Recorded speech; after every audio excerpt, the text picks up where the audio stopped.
kauma mao na ni akong mais day karon kani siya o dagko na siya mo na siya gabono. So sunod na po hunat sa abono ani.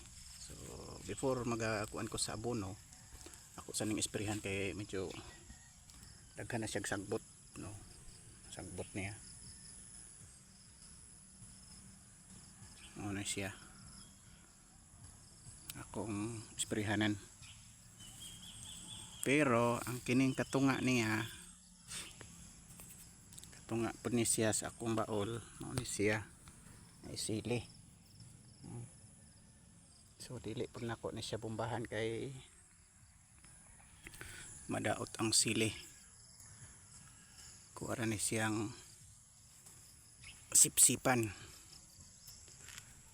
para dili madaot. So ang kanto po dito sa portion dito sa ibabaw katong dito na po na siya ay mais. Mao na mais po na siya diha. Ito na nakita diha. Ang kanira siyang gamay portion diha sa tunga mao ray akong gisilihan. Kay handig-handig man.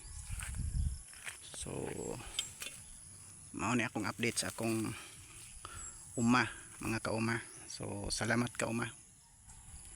God bless us.